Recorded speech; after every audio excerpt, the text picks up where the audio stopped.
Баршаңызға сәлем, оқушылар 6 сыныптың қазақ тілі пәнінен 3 бөлім әлемнің 7 кереметі және 3 бөлімнің 1-2 сабағы әлемдік мәдени мұралар тақырыбына арналған тапсырмаларды бірге орындайтын боламыз. Сабақты міндетті түрде соңына дейін көріңіздер және менің YouTube арнама тіркелуді ұмытпаңыздар. Сабағымызды бастамас бұрын алдымен мына сұраққа жауап беріп көрейік. Әлемнің 7 кереметі туралы не білесің? Әлемнің 7 кереметі адамзат қолымен жасалған ең көрнекті архитектуралық және инженерлік ғажайыптардың тізімі. Бұл тізім антикалық дәуірде жасалған және оның ішіне кіретін құрылымдар ежелгі замандағы адамзаттың өнері мен білімін көрсетеді. Осы кереметтердің көпшілігі қазір жойылып кеткен, тек олардың сипаттамалары мен суреттемелері ғана сақталған. Сол 7 кереметке не жатады? Гизадағы ұлы пирамида. Бұл ежелгі Египеттегі алып пирамида, қазіргі кезге дейін сақталған жалғыз пирамидалардың бірі. Вавилонның аспалы бақтары, патшайымға арнап салынған жасанды жасыл оазис. Эфестегі Артемида ғибадатханасы, грек құдайы Артемидаға арналған әдемі ғибадатхана. Зевс мүсіні, Олимпиадаға алып мүсін, Зевс құдайына арнап жасалған. Галикарнастағы мавзолей, король мавзолей үшін салынған зират. Родос алып мүсіні, Родос аралындағы үлкен қола мүсін. Александрия маягі, әлемдегі ең биік маяк болған, жерорта теңізіндегі кемелерді бағыттау үшін салынған екен.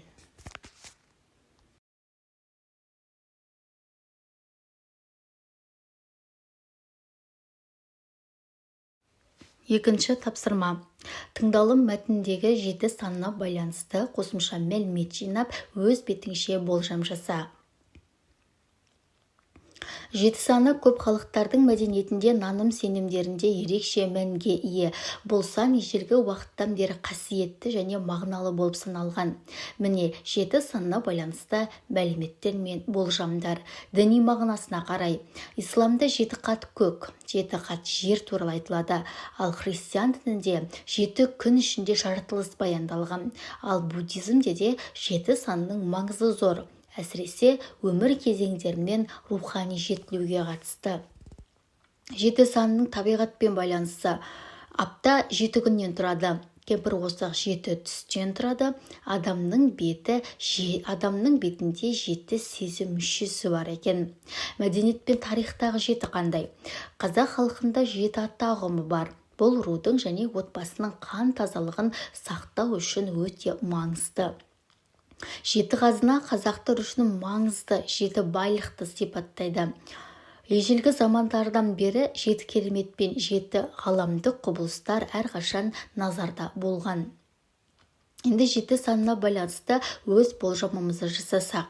7 санының қасиетті әрі ерекше сан болып саналуының себебі оның адамның табиғатпен және рухани өмірмен терең байланысында жатуы мүмкін.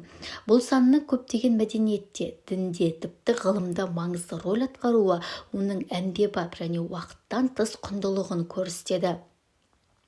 7 санына деген құрмет пен маңыздылық адамның өміріндегі маңызды кезеңдермен және табиғи құбылыстармен байланысты болуы мүмкін. 5-ші тапсырма. Мәтін мазмұны бойынша өз ойыңмен бөліс. Яғни менің білгеніме сәйкес келеді, менің білгеніме қайшы келеді, түсініксіз қосымша мәлімет алғым келеді деген үлгі бойынша өз ойымызды айтуымыз керек. Менің білгеніме сәйкес келеді. Гизадағы ұлы пирамида жалғыз сақталып қалған әлемнің 7 кереметінің бірі екені туралы білетінмін. Вавилонның аспалы бақтары туралы, оның жасанды түрде салынған ерекше бақ болғаны туралы ақпарат та маған белгілі.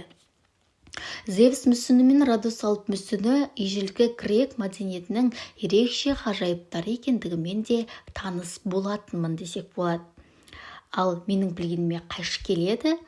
Артемида ғибадатханасының бұрынғы көлемі мен көркемдігі туралы толық білмеген едім. Ол әлемдегі ең керемет ғимараттың бірі болғанын енді түсіндім деп жауап берсек болады. Ал түсініксіз қосымша мәлімет алғым келеді. Вавилонның аспалы бақтарының шынымен болғандығына күмән келтіретін ғалымдардың пікірлері туралы естігенмін. бірақ ол туралы тереңірек білгім келеді десек болады оқушылар. 6-шы тапсырма оқылым мәтінінен бірге бөлек дефис арқылы жазылатын сөздерді теріп жазыңдар. Бірге жазылатын сөздер қатарына таңғажайып, ғибадатхана, бағдаршырақ деген сөздерді жатқызамыз. Не себепті десеңіздер, мысалға таңғажайып сөзі таң және ғажайып сөздердің бірігуі арқылы жасалған. Ғибадатхана, кешіріңіздер, бұл жерде ғибадатхананы біз жатқыза алмайды еткенбіз, өйткені ғибадатхана деген бұл бізде өнімді жұрнақтарға жатады, хана деген, сондықтан мысалға аурухана, кітапхана деген сияқты, сондықтан бұл сөзді біз бірігу арқылы жасалған сөзге жатқыза алмайды екенбіз. Бұл сөз қате, кешірім сұраймын оқушылар. Бағдаршырақ дегенде, мысалы бағдаршырақ деген екі түбірдің бірігуі арқылы жасалған. Бөлек жазылатын сөздер дегеніміз бұл яғни тіркескен сөздер.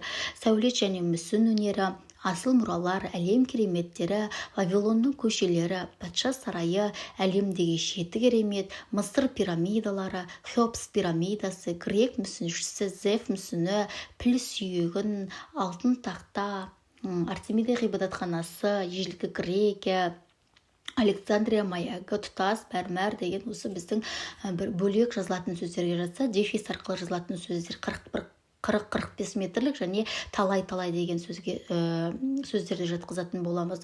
Оқушылар кейбір жерлерде дефис пен сызықшаны айырып білу керек. Кейбір жерде бастауыш пен баяндауыштың арасына қойылатын сызықша бар.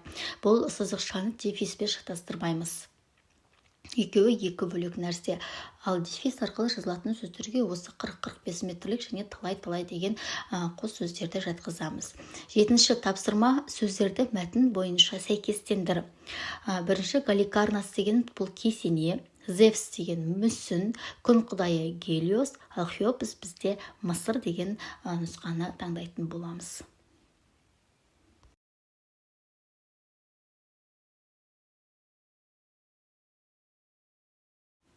8-ші тапсырма суреттегі 7 кереметті салыну кезеңдерін ғаламтор мен энциклопедиядан табыңдар.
Оныншы тапсырма.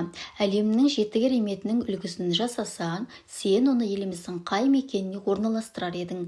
Жауабыңды 4 сөйлем арқылы жаз. Егер әлемнің 7 кереметінің үлгісін жасасам, оны Қазақстанның Алматы қаласында орналастырған болар едім. Бұл қала өзінің табиғи сұлулығымен және мәдени мұрасымен танымал, сондықтан мұндай кереметтердің болуы оған ерекше көркемдік береді. Алматыдағы Алатау тауларының фонында 7 керемет туристер мен тұрғындар үшін тамаша көз тартарлық орын болады. Сонымен қатар бұл жобаның мәдени-тарихи маңызы еліміздің тарихын және әлемдік мұраны көрсетуге мүмкіндік береді. Міне оқушылар, сіздермен бірге 3-ші бөлімнің 1-2 сабағына арналған тапсырмаларды дәл осылай орындадық. Оқушылар, егер мен YouTube арнама тіркелмесеңіздер, міндетті түрде тіркеліп қойыңыздар. Себебі мен сіздермен жыл соңына дейін, яғни сіздер 5-ші сыныпта 6-шы сыныпта аяқтағанша қазақ тілі және қазақ әдебиетінен сабақ өткізетін боламын. Дәл осындай форматта, дәл осылай тапсырмаларды орындайтын боламын. Сондықтан мені жоғалтып алмас үшін менің YouTube арнама міндетті түрде тіркеліп қойыңыздар.